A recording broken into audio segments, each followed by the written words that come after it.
but Kiss and Made Up, do you know that reference? Kiss and Made Up. Yeah. No. It's because Foo, like 14 years ago, they did like a concert together, and then they were like bragging. They're so gay, dude. They brag about like being tight and close to each other, right. And you know, him being his dad and him being his son, right? And then, like, you know, because they're family too. Like, you know how families, like, sometimes they'll kiss each other like on the cheek or the head or something. Yeah. Like at a concert, they both went in to kiss each other and kissed each other on the lips. Like on accident or for real? No, that was them. Like I love you, Dad. Like I love dad you too. and son. Yeah. Okay. All right. But their adopted dad and but it's his But dad. it's still his dad. But like, dude, they were grown men, like performing okay. too. Yeah, so I suppose. Needless to say, that could get if this a would have little happened when the internet had been given the life it has the last few years, it would have went crazy. Yeah, I would have ran with it. Yeah, like, dude. Pretty sick. But it happened a long time ago. Oh man. Anyway, so they just got back together, and they performed Number One Stunna.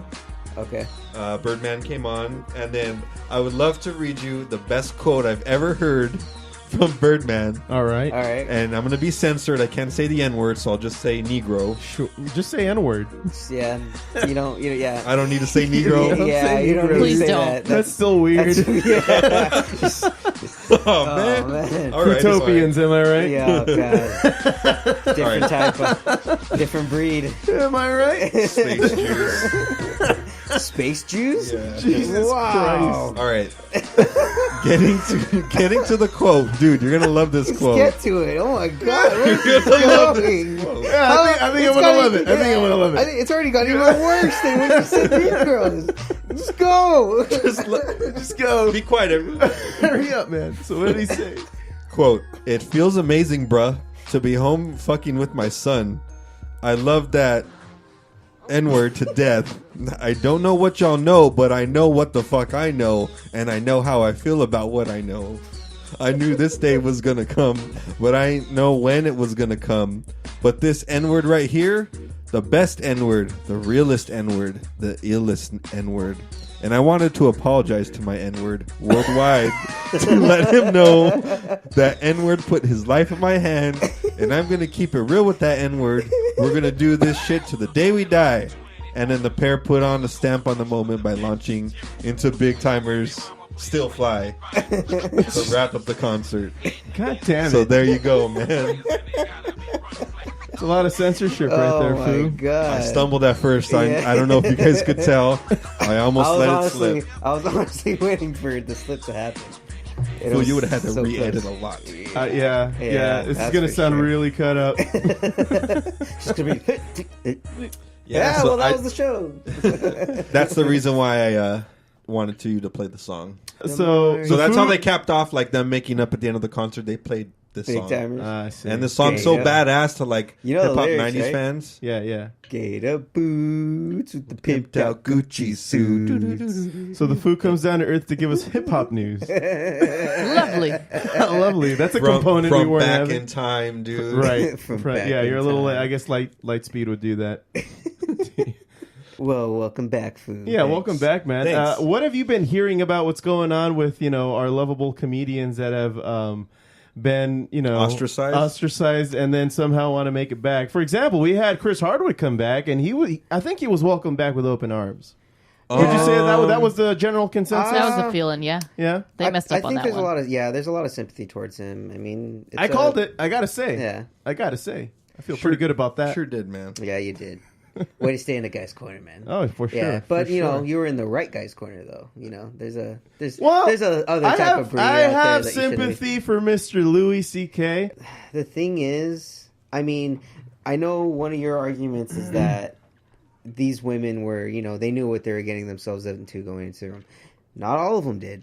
What are they saying? I know a few. I believe when the report first came out, that a few of them went in to go pitch, talk about some shows, and then he would just come. Like they turned around, and he was right there. He's like, "All right, I'm just gonna go ahead and do this." And they're just like, "What are you doing?" And then he's just going, and he's just like, "Stop!" They're like, "Stop it!" And he's just like, still going, and then they walked out. Okay. That was a few of the stories I heard. All right.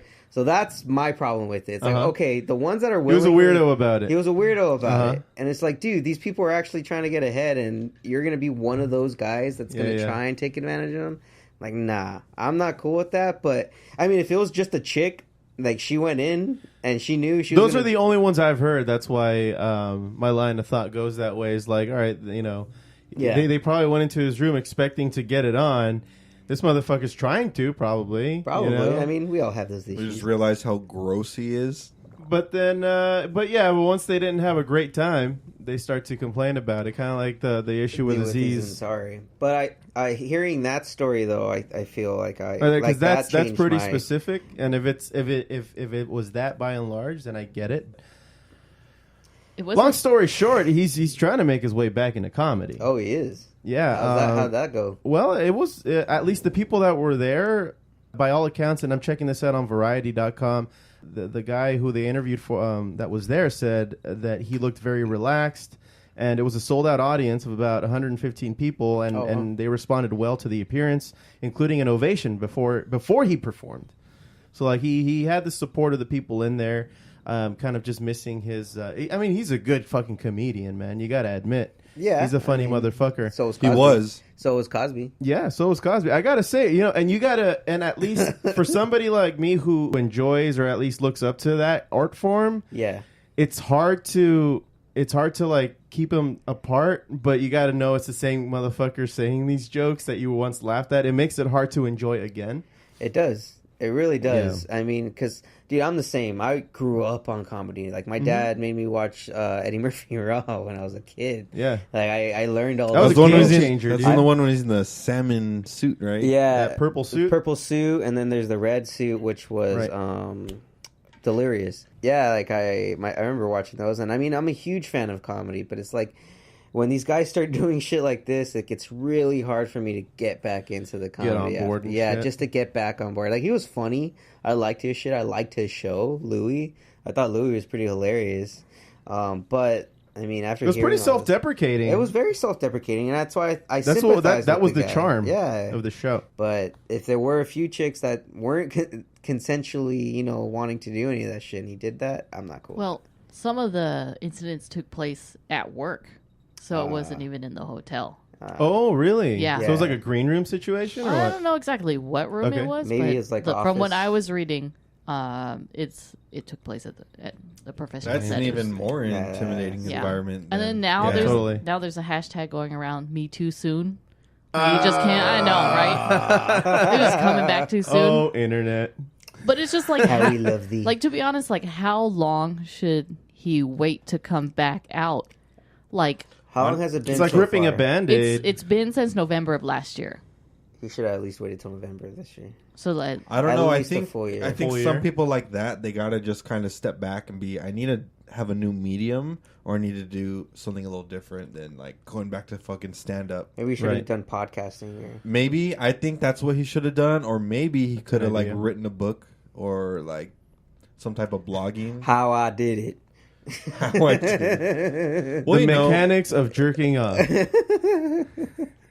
You really got to judge his character, and like comedy's not about that. So yeah, it's about letting shit like that go for a second so you can just have a laugh. Yeah, and that's where I guess that was my sympathy with that that I was trying to have. But yeah, if you're saying that he was just being flat out gross in the workplace, then I get that part. I never heard that one before.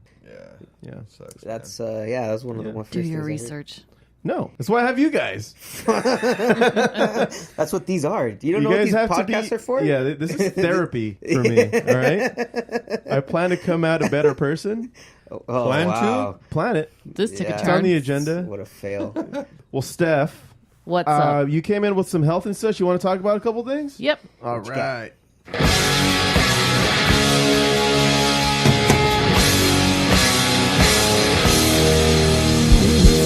Health and such with Steph. So, is there music going on in the background? The fuck? Is that a signal from Footopia? What's wrong with you? I left my alien device on. Aliens like pop-ups too, man. I don't know why. Hey, they're cool. Everybody's cool. Be cool. All right. So it rarely happens, but when it does, people go into a panic. I'm talking about medicine shortages. Specifically, the Epipen. Oh. Yeah, what's going on with the Epipen? I've been hearing a little bit about this. So there's a manufacturing delay with the Epipen, and a lot of children that are going into school and have these severe reactions to either food or insect stings, their parents are going into a panic because this is usually the time where they renew their prescription for Epipen. And that's what the Epipen's for, right? For allergic reactions? Yeah, for like an anaphylactic shock. It's a dose of epinephrine that actually is a life-saving drug. Damn. Because what happens in anaphylactic shock is your throat can close and you stop breathing. Yeah, it is. It sucks. So most of the people that use the Epipen are children because they have food allergies, but as they grow older, some of them actually outgrow these food allergies. So that's why you see less adults needing Epipens. And approximately 1.5 people in America have experienced this anaphylactic shock, which is about 1 in 20 people. Oh, damn. So it's actually a lot more common than you think. And the Epipen is an actual specific brand. So there's a generic also, but the generic FDA approved Epipen is also in shortage because of this manufacturing issue. What's wrong with what's the issue again? What's the manufacturing issue? I went on the FDA website and it said manufacturing delay. So I don't know if it's the caps or the actual plastic or if it's the actual medicine that they need to produce more of. I don't know. It doesn't give me specifics. Is it probably because of the tariffs on a lot of material right now that the cost is a little higher for them? Don't think so because they make it here. Oh, interesting. So it's just somebody trying to get greedy with this. Well, it's not just maybe. It's not just so they can hike up the rates, the prices. Well, that was that. It's rare now. That was that one owner that hiked up all the prices. Shkreli? Yeah, but the generic was created to save money. That's still expensive though. How much do you think a generic costs?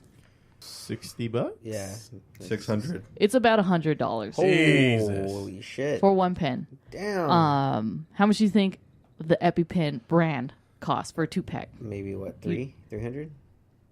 No, it's about $600. Holy yeah. shit! $600 for one pen? For a 2-pen. This is like or 2 pens that used to be like $30, right? I think so. It used to be pretty damn affordable. Especially with kids who have to have EpiPens, they usually require 2 EpiPens, one to be stored at school with the nurses, and one to be stored at home. They have to have 2. So that's why. And then most insurances don't cover it, so parents have to pay out of pocket. That's expensive. Shit! Hell yeah! Having to drop $600 at a time. Jesus. Fuck. And there's just a whole bunch of Imagine things. the school having to defend that they couldn't save a kid because it's not in their budget.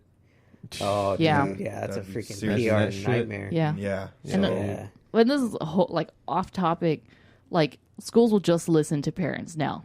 It's not even the school's decision. It's whatever uproar the parents have. Okay, we'll change it for you. So your kid can... Is there a solution to make them cheaper? Or get them out?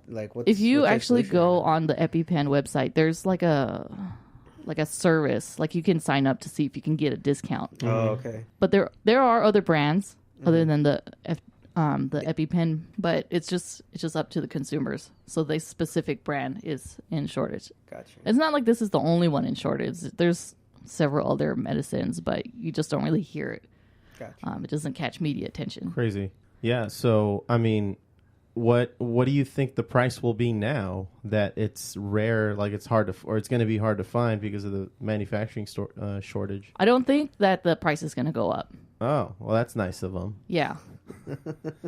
It's not like it's feast or famine out there. I mean, there's still... It totally could be. It's still available. The drop of a fucking hat, they can say, this thing's $1,000 now. Damn, that's true. No. I mean, it's not that savage. Mm-hmm. Because they can't justify raising that. It's already $600. How more... I mean, they can get savage. Right.